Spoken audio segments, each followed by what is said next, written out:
우리 주변에 삶을 살아가다 보면은 자조 섞인 탄식의 소리들을 자주 듣습니다. 젊은 사람들은 이생망이라고 얘기합니다. 무슨 말입니까? 이번 생에는 쫄딱 망했다. 희망이 안 보인다는 거죠. 이번 생에는 나는 망했다. 희망이 없다. 이생망이라고 합니다. 또 어떤 사람들은 대부분의 사람들은 요즘 그렇게 이야기합니다. 개천에서 용나는 시대는 이미 다 지났다. 어느 정도 우리가 또 동의할 수 있는 부분이기도 합니다. 그러나 이생망이라고 이야기하면서 개천에서 용나는 시대는 지났다라고 이야기하면서 그렇게 탄식하면서 살아간들 우리의 삶에 무슨 보탬이 되겠습니까?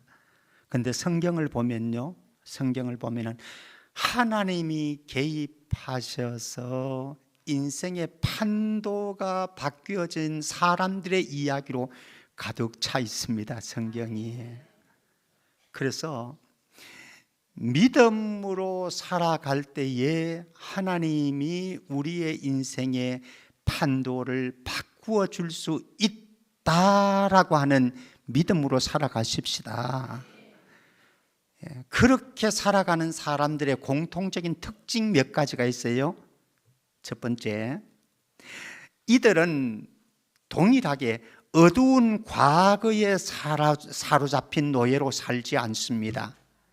우리 모두가 어두운 과거 있잖아요. 근데 어떤 사람들은 거기에 사로잡혀가 그 종이 되어가지고 인생 망치는, 정말 이생망입니다, 그 사람은. 두 번째 특징은 답답하고 암담한 현재를 불평불만하면서 주저앉아 있지 않습니다. 성경을 여러분들이 가만히 보십시오. 하나님께서 인생 판도를 바꾸어 놓았던 사람들의 특징입니다. 세 번째는 희망찬 미래를 꿈꾸면서 믿음으로 하나님께로 가까이, 주님께로 가까이 나아오는 특징을 가지고 있습니다. 사랑하는 성도 여러분, 저와 여러분들이 살아가는 인생의 현장은 힘들고 고달프고 어쩌면 이생망이라고 생각되어지는 삶의 현장일 수도 있겠지만, 그러나 하나님이 내 인생에 개입하셔서 내 인생의 판도가 얼마든지 바뀔 수 있습니다라고 하는 믿음으로 오늘 말씀 속으로 들어갈 수 있기를 축복합니다. 오늘 우리는 역대상을 보게 되어집니다. 역대상하가 있는데, 역대기의 배경은요, 이스라엘 백성들이 바벨론의 포로 생활을 70년을 하게 되어집니다. 암울한 시대였습니다. 이제 그 시대가 끝났습니다. 그리고 하나님께서는 이스라엘 백성들을 예루살렘으로 귀환시킵니다. 그래서 그들을 격려하고 독려하기 위해서 쓴 책이 바로 역대상하입니다. 그러면서 그들에게 여호와 신앙 하나 가지고 살아가라, 그렇게 독려를 합니다. 그리고 또 이미 예루살렘이 황폐해졌고 성전이 황폐해졌지만 너희들이 예루살렘 도성을 건축하고 그리고 성전을 재건해서 나라를 굳건하게 세우기를 원한다 라고 하면서 독려하는 책이 바로 역대기 상하입니다. 그 목적을 가지고 이 책을 썼습니다. 이 이스라엘 백성들은요, 두 가지 차원에서 오늘 나오게 되는 야베스의 인생이 오버랩되어졌을 것 같아요. 하나는 그들의 야베스의 이야기를 들으면서, 야베스의 말씀을 들으면서 그들은 70년 동안 포로 생활을 했던 암울한 인생을 생각하게 되었을 거예요. 정말 지겨웠다. 정말 살고 싶은 마음이 없었다. 외로웠다. 힘겨웠다. 고통스러웠다. 70년의 세월을 그들은 생각하게 되었을 겁니다. 야베스의 이야기를 그들은 접하면서 뿐만 아니라 야베스의 고통스럽고 비참한 인생의 삶을 돌아보면서 그들은 또 하나 오버랩되어지는 사건이 있었을 겁니다. 그들이 희망찬 미래를 생각하면서 예루살렘으로 고국으로 돌아왔습니다. 예루살렘으로 돌아왔지만은 지금 예루살렘 성전은 엉망진창이 되어졌고 예루살렘 도성은 황폐화되어졌고 성벽은 다 무너진 채로 있습니다. 희망이 보이지 않습니다. 희망이 보이지 않는 자신들의 현재의 삶이 야베스의 이야기가 오버랩되어집니다. 그런데 여기서 중요한 것은 70년 암울한 바벨론 포로 시대 속에서도 야베스와 같이 인생 전환이 이루어지는 일들이 있었고, 지금 암울한 현실이라고 비참한 현실이라고 하지만 이 상황 속에서도 하나님께서 야베스의 인생을 판도를 바꾸어 주신 것처럼 우리의 인생의 판도, 이 나라의 운명의 판도도 바꾸어 주실 수 있다. 오늘 야베스의 사건들을 통해서, 야베스의 이야기를 통해서 저와 여러분들도 절망적인 운명, 비참한 현실 속에 있을지라도 야베스의 판도를 바꾸어 주신 하나님이 저와 여러분들의 인생의 판도를 바꾸시는 놀라운 역사가 오늘 이 시간 있어질 수 있기를 주의 이름으로 축복합니다. 자, 그러면은 이제 야베스의 세계 속으로 한번 들어가 보십시다.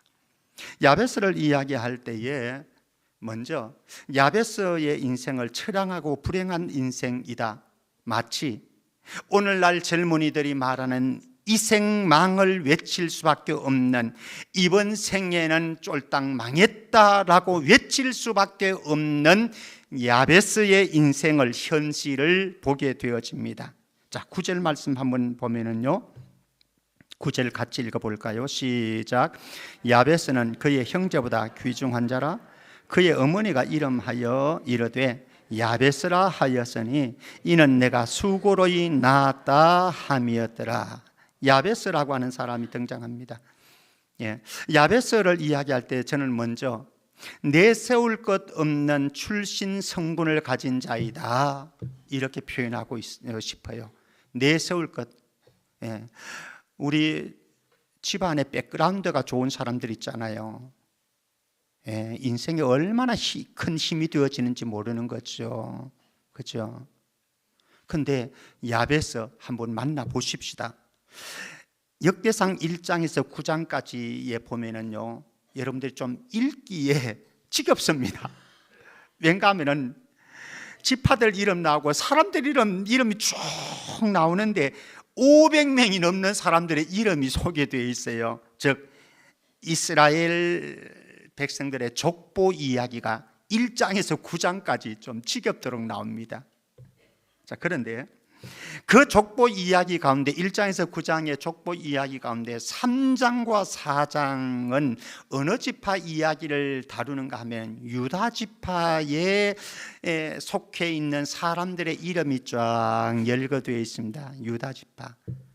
그런데 3장을 여러분들이 나중에 한번 읽어보시면요, 3장은 다윗의 집안, 솔로몬 왕의 집안의 이야기들이, 이름들이 쭉 열거되어집니다. 그러니까 3장은 꽤 괜찮은 집안의 후손들이 소개가 되어집니다.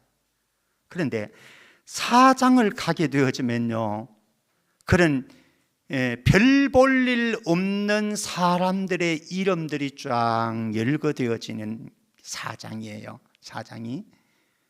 근데 야베스는 지금 몇 장 몇 절에 소개가 되어집니까?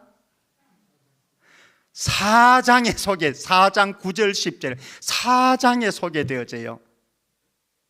야베스는 유다 지파에 속해 있습니다. 유다 지파는 뼈대 있는 지파입니다. 그죠? 예, 메시아가 탄생하는 다윗 솔로몬 왕, 예, 메시아 예수 그리스도의 집안으로 속하게 되어지고 뼈대 있는 집안이라, 명문 가정이라, 명문 집안이라. 그런데 그 속에 있는 명문 가문이기는 하지만은 야베스의 집은 별 볼 일 없는 집안이라. 저는 이것을 생각하면서 이런 생각이 들었어요. 조선시대에 가문은 무슨 가문이야? 양반, 뼈대 있는 양반 가문이라. 그런데 야베스는 쫄딱 망한 집이라. 이해됐죠? 지금 야베스가 그런 거예요. 그러니까 어떻게 보면은 금수저가 가진 것 아니 은수저가 아니냐 이렇게 이야기할 수 있지만은 실질적으로 들어가 보게 되어지면은 무슨 수저야? 흙수저 인생이라. 그래서 내세울 것 없는 출신 성분의 사람 야베스.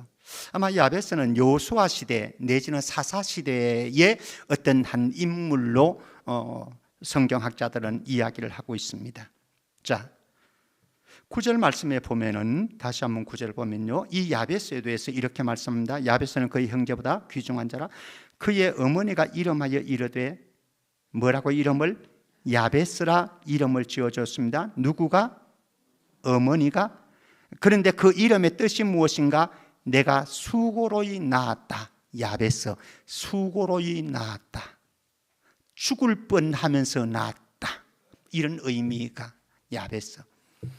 그래서 성경신학자들은 야베스의 출생을 두고서 이런 해석을 해갑니다. 첫 번째는 야베스 어머니의 입장에서 생각해 보면은 야베스를 낳는 해산의 고통으로 인해서 죽을 뻔했다. 저희 대구에 있는 누나가 아들 하나 있는데 그 아들을 낳을 때에 정말 죽을 뻔했나 봐요. 그래서 그 다음에는 자식 안 낳았어요. 하나만 낳았어요. 아마 야베스의 엄마가 야베스를 낳을 때 죽을 고비를 넘기면서 아들을 낳았던 것 같아요. 첫 번째, 고생스러운 엄마의 인생이었습니다. 그리고 두 번째, 유대 사회 속에서는요, 자식을 낳으면 자식의 이름을 누가 지어줄까요? 일반적으로 아버지가 자식의 이름을 지어주었습니다. 그런데 오늘은 누구가 이름을 지어줘요? 엄마가 아들을 낳고 야베스라 이렇게 이름을 지어줬어요. 그러니까 이것을 근거로 해서 생각한다고 한다면 야베스는 어쩌면은 야베스가 태어나기 전에 아버지는 어떤 일로 불상사로 인해서 재난으로 인해서 갑작스레 죽게 되어졌다. 아버지 없는 아들이다. 불행하죠, 그죠? 불행한 가정사입니다. 그리고 세 번째로 생각해 볼 수 있는 성경신학자들의 해석은 그렇습니다. 이렇게 난산으로 인해서 야베스가 태어났는데 야베스가 장애를 가지고 태어났을 거다. 난산으로 인해서 그럴 수 있잖아요, 그죠? 그래서 팔의 문제를 가졌든지 다리의 문제를 가졌든지 어떤 장애를 가질 수 있는 사람이었다. 이런 해석을 합니다. 그러니까 결국은 정리를 한다고 한다면 야베스도 정말 보잘것없는 인생이었고 고통스러운 인생이었고 야베스의 가정도 불행한 환경의 배경을 가진 집안이었다. 우리도 그럴 수 있는 거죠. 우리의 가정 문화를 생각할 때에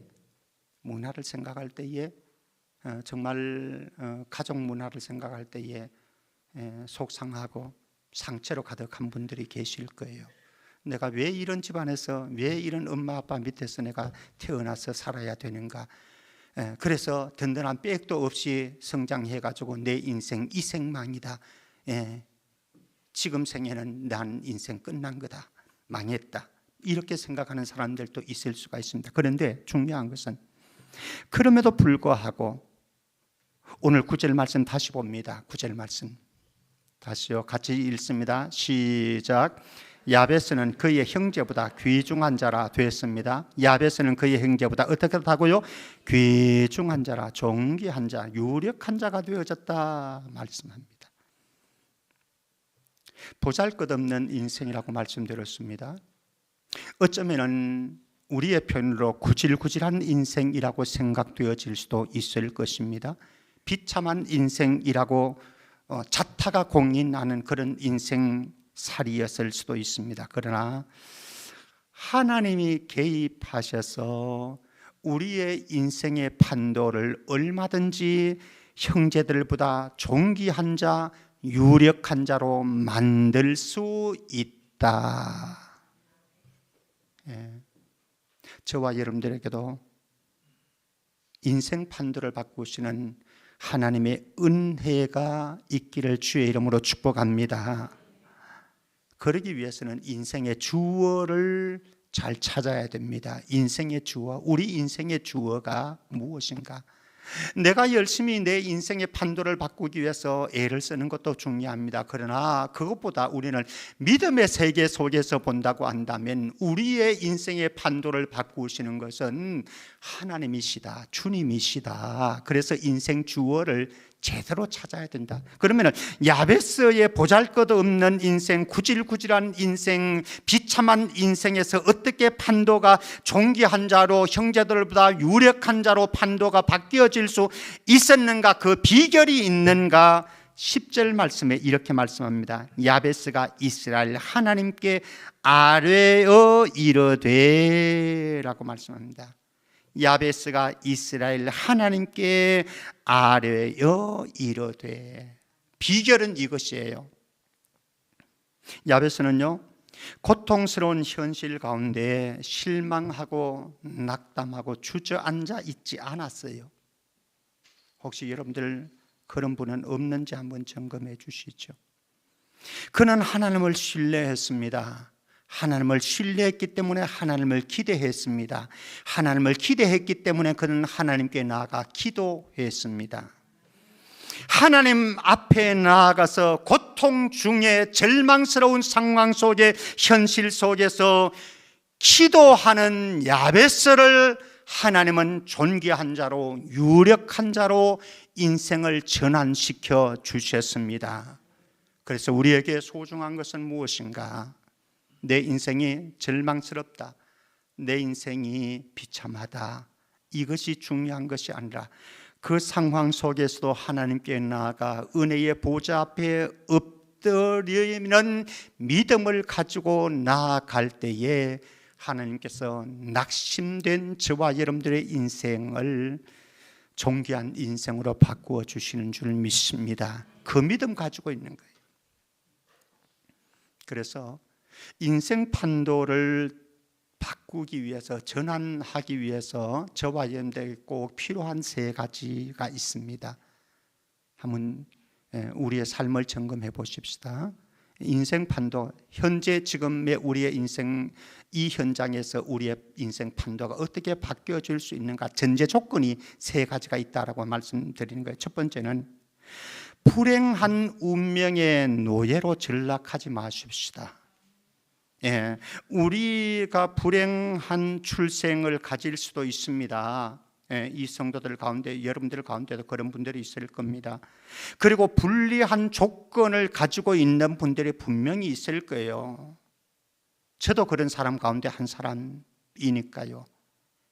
그런데 이런 불행한 우리의 환경에 굴복하고 무릎 꿇지는 말자라고 하는 거예요.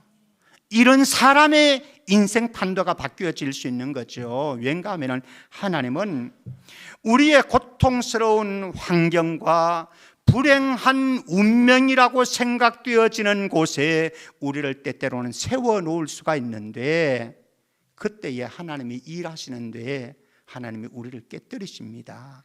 그 속에서 실패를 통해서 불행한 운명이라고 생각되어지는 그 상황 속에서 우리를 깨뜨리십니다. 그리고 우리의 인격을 다듬어 가세요. 그래서 역경과 시련 속에서 우리는 겸손을 배우게 되어집니다. 그렇지 않습니까? 실패하기를 다행입니다. 여러분들이 불행한 일들을 겪는 것이 다행입니다. 왠가 하면은 그것 때문에 저와 여러분들이 교만 떨지 아니하고 겸손을 배웠으니까. 그리고 우리는 겸손하기 때문에 이제는 하나님을 의지하는 법을 거기서 배웠잖아요. 실패의 현장에서 배운 거예요. 고난의 현장에서 배운 거예요. 아픔 중에, 고통 중에, 그리고 하나님을 의지해야 된다고 하는, 하나님밖에 없다고 하는 것을 우리가 배운 것 아니겠습니까? 그러므로 불행한 운명과 현실이라고 생각되지만 그 속에 노예로 무릎을 꿇고 굴복하지는 않기를 주의 이름으로 축복합니다. 두 번째, 자신이 처한 현실과 처지가 있습니다. 여러분들 각자가 자신이 처한 현실과 처지가 있는데 그것을 인정하고 수용하자라고 하는 거예요. 사실 우리의 실패를 인정한다고 하는 것 쉽지 않습니다. 내가 이것밖에 안 된다라고 하는 것을 인정하는 것 정말로 쉽지 않습니다. 그러나 내 운명이 이렇다라고 하는 것, 내가 태어난 집안이 이렇다라고 하는 것, 내 능력이 이렇다라고 하는 것, 한계를 가지고 있는 것, 열악한 조건을 가지고 있는 것, 환경을, 현실을 가지고 있는 것, 인정하자라고 하는 거죠. 그런데 많은 사람들은 그렇게 이야기를 합니다. 나는 되는 일이 없어. 어쩌라고요? 되는 일이 없다고 불평하고 원망해서 여러분들의 인생에 남는 것이 무엇입니까? 그것이 도움이 됩니까? 아무런 도움이 되지 않아요. 그런데도 불구하고 원망하고 불평하는 인생을 살아가는 사람들이 있다라고 하는 거죠. 믿음의 눈으로 보면요, 감사하지 못할 상황과 현실은, 일은 없습니다. 가만히 생각해 보십시오. 내가 실패를 했습니다. 그러나 믿음으로 바라보게 되어지면 실패 속에서 일하실 주님의 손길이 있잖아요. 그럼 감사한 거죠. 그런데 놀라운 것은요, 믿음의 눈을 가지고 실패의 현장 가운데서도, 고통과 아픔의 시련의 현장 가운데서도, 역경의 현장 가운데서도 감사를 하면 이 사람은 안 될 일도 되는 기적이 일어난 줄 믿습니다. 그러므로 내가 처한 현실, 처지, 불만하지 말고 그대로 인정하고 수용하고, 그 다음에 중요한 것, 하나님을 기대하면서 기도하자. 이게 내 인생의 판도를 전환시키는 비결입니다.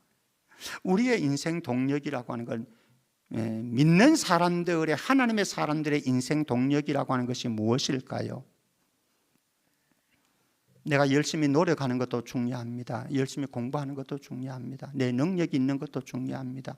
내 주변에 백그라운드가 있는 것도 중요합니다. 그런데 그것보다 더 중요한 것은 내가 하나님께 기도하면 하나님께서 불행한 환경을 바꾸어 주실 수 있다라고 하는 믿음입니다. 믿음이에요. 믿음, 다른 게 아니에요.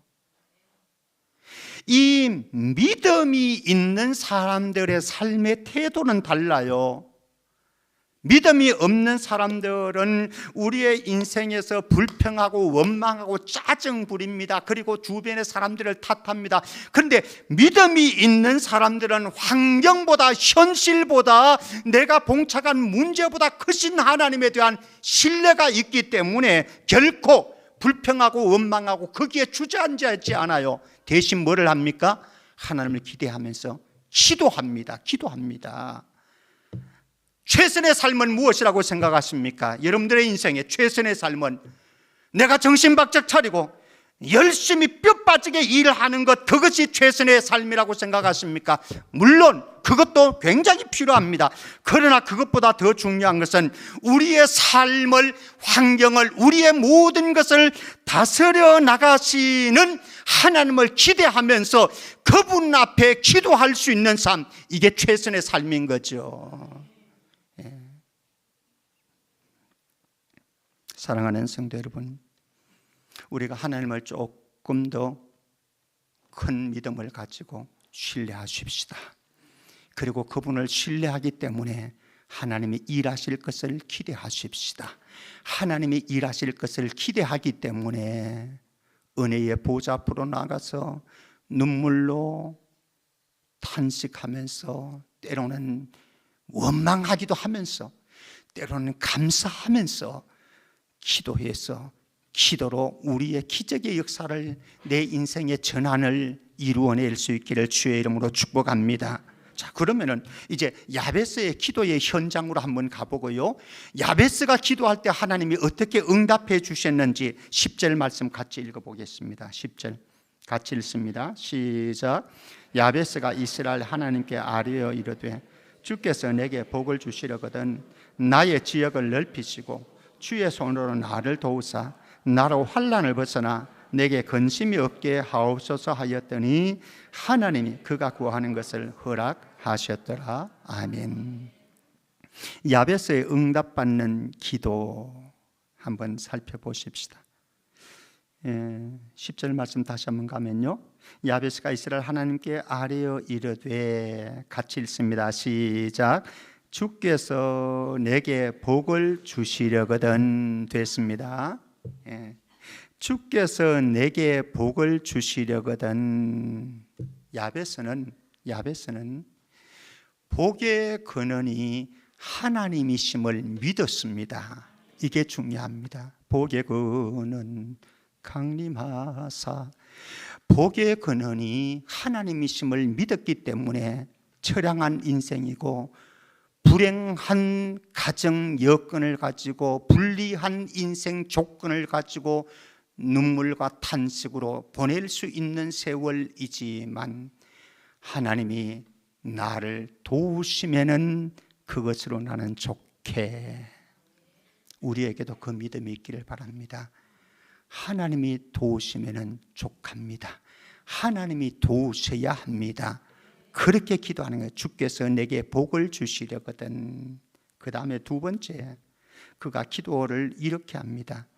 나의 지역을 넓히시고, 나의 지역을 넓히시고, 우리의 지경을 넓히소서. 인생의 지경을 넓히시고, 가정의 지경을 넓히시고, 공동체의 지경을 넓혀 주소서. 자, 그런데 이렇게 우리의 지역을 넓히시고 라고 하는 것이 부동산 많이 주세요, 이것만은 아닙니다. 우리의 땅 많이 주세요. 우리 아파트 2채 3채 주세요. 그런 은혜도 누렸으면 좋겠고요, 축복도 누렸으면 좋겠고. 그런데 그런 의미가 아니고 여기에 야베스가 이렇게 기도하는 기도에는요, 어떤 의미가 담겨 있는가 하면은 하나님이 아브라함에게, 이삭에게, 야곱에게, 우리 조상들에게 약속하신 기업을, 땅을 우리에게 주시기로 약속하셨는데 그 약속된 땅 우리한테 주세요, 이런 거예요. 무엇입니까? 지금 야베스는 어느 시대의 인물이라고요? 여호수아 시대에, 내지는 사사 시대라고요. 그러니까 지금 정복 전쟁을 하고 있는 시대라고요. 그리고 땅을 분배하는 시기에 있는 시대의 인물이 야베스라고요. 그렇게 보았을 때에 아직까지 땅이 다 내 것이 되지 않습니다. 하나님께서 약속하신 땅인데 한번 신명기 19장 8절 말씀 같이 읽겠습니다. 신명기 19장 8절 같이요. 시작.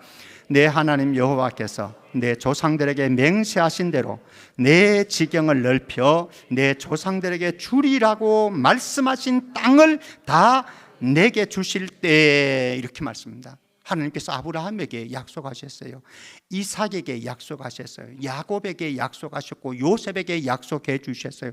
우리 조상들과 약속하신 그 땅 있잖아요. 그 땅 있잖아요. 우리 정복 전쟁 했습니다. 그리고 땅 나누어야 됩니다. 그 땅 우리에게 지경을 넓혀 주시기를 원합니다. 사랑하는 성도 여러분, 2026년도도 아니 우리의 인생 여정길도 하나님의 말씀 붙잡고 말씀으로 기도할 수 있기를 축복합니다. 하나님 약속하셨잖아요. 말씀으로 나에게 말씀하셨잖아요. 그 약속이 현실이 되게 해 주십시오. 이런 기도인 거죠. 그리고 세 번째, 10절 말씀 다시 봅니다. 야베스가 이스라엘 하나님께 아뢰어 이르되 주께서 내게 복을 주시려거든 나의 지역을 넓히시고 같이요. 시작. 주의 손으로 나를 도우사 나로 환난을 벗어나 내게 근심이 없게 하옵소서. 세 번째 기도입니다. 저와 여러분들이 환난 없기를 기대하지는 마십시오. 환난이 없는 인생이 어디 있겠어요? 역경이 없는 인생이 어디 있겠어요? 고난이 없는 인생이 어디 있겠어요? 아무도 없어요. 그러나 우리의 기도는 그런 겁니다. 환난이 있을지라도 환난 가운데 주의 손이 나를 도우셔서 환난에서 벗어나게 해 주십시오. 2026년도 여러분들의 가정에 환난이 다가올 거예요. 여러분들의 자녀들에게 환난이 다가올 거예요. 사업장도 직장도 환난이 다가올 수 있습니다. 그러나 기도하시는데 주의 손이 나를 도와주십시오. 그래서 이 환난이 있지만은, 역경이 있지만은, 고난이 있지만은, 아픔이 있지만은 이곳에서 벗어나서 그 다음에 뭐라고요? 근심이 없게 해 주십시오. 환난은 있습니다.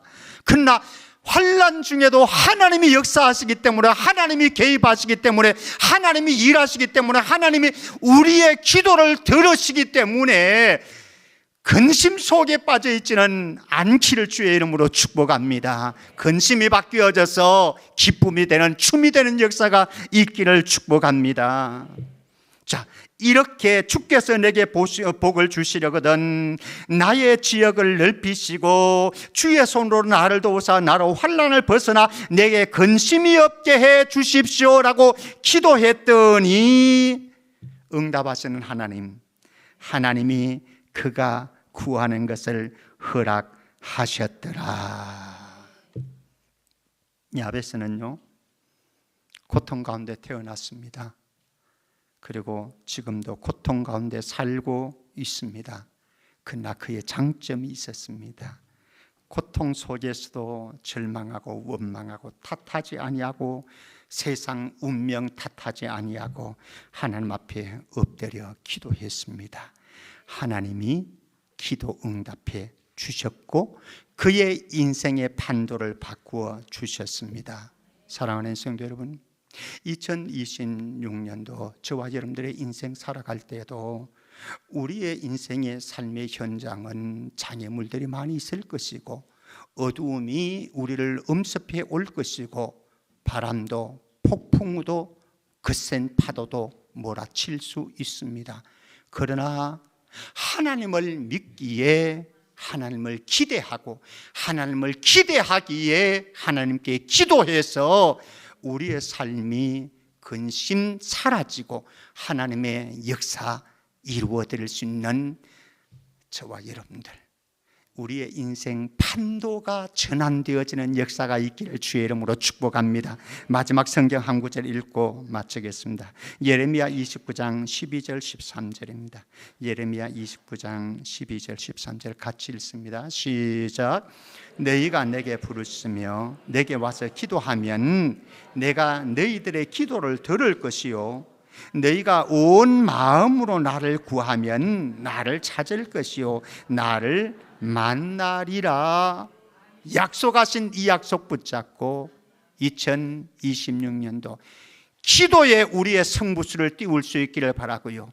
기도의 승부수를 띄고 하나님을 기대하고 기도했더니 하나님께서 내 인생을, 우리 가정을, 우리 자녀들의 인생을 이렇게 변화시켜 바꾸어 주셨습니다.